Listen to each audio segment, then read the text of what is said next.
ప్రియులారా, మన ప్రభు అయిన యేసుక్రీస్తు నామంలో మీకు శుభోదయం.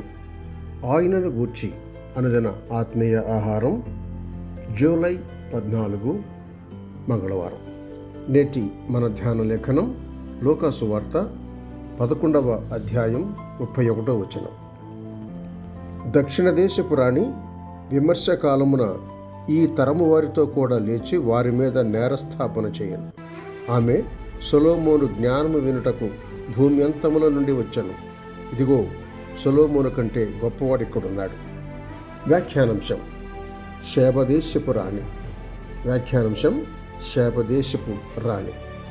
వ్యాఖ్యానం: క్రొత్త నిబంధనలో దక్షిణ దేశపు రాణిగా పేర్కొన్న శేబదేశపు రాణి సొలొమోను రాజు జ్ఞానాన్ని శోధించడానికి వచ్చింది.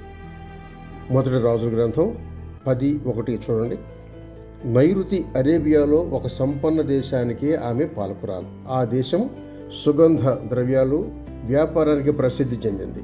ఆమె దర్శించిన సమయంలో వాణిజ్య ఒప్పందాలు, తమ దేశ వ్యాపారులు ఇశ్రాయేలు గుండా వెళ్ళేటప్పుడు భద్రత, తత్సంబంధమైన ఒప్పందాలు కూడా చేసుకుని ఉంటుంది.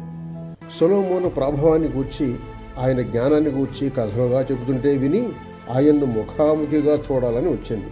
వచ్చిన తర్వాత తాను విన్నదానికంటే ఆయన వైభవం ఎన్నో రెట్లు ఎక్కువగా ఉండటం చూచి ఆశ్చర్యపోయింది. దానికి స్పందిస్తూ ఇశ్రాయేలు దేవుని ఆరాధించింది.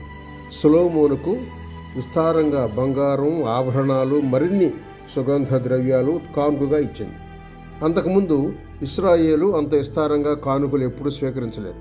సొలొమోను దానికి ప్రతిగా మరింత ధారాళంగా తన ప్రభావమునకు తగినట్టు శేబదేశపు రాణి ఇచ్చినది పోగా, ఆమె కోరిన ప్రకారము ఆమె ఇష్టపూర్తిగా ఆమెకిచ్చను అని మొదటి రాజుల గ్రంథం 10వ అధ్యాయం 13వ వచనంలో గ్రంథస్థమయ్యింది.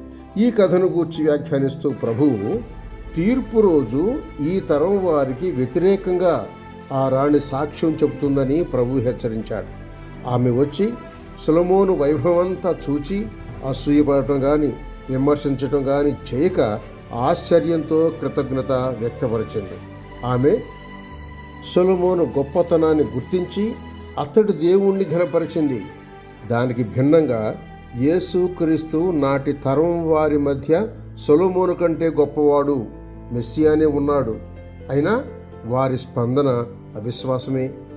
లూకా సువార్త 11వ అధ్యాయం 29వ వచనాన్ని మత్తయి సువార్త 12వ అధ్యాయం 38వ వచనంతో పోల్చండి. ఒకానొక రోజు ఒక బలమైన సామ్రాజ్యానికి రాణి వారిని అవమానం పాలు చేస్తుంది. ఎందుకంటే సొలొమోనులాగే ఆమె కూడా జ్ఞానవంతురాలు అని ప్రభువు సూచించారు. శుభములతో వందనాలు.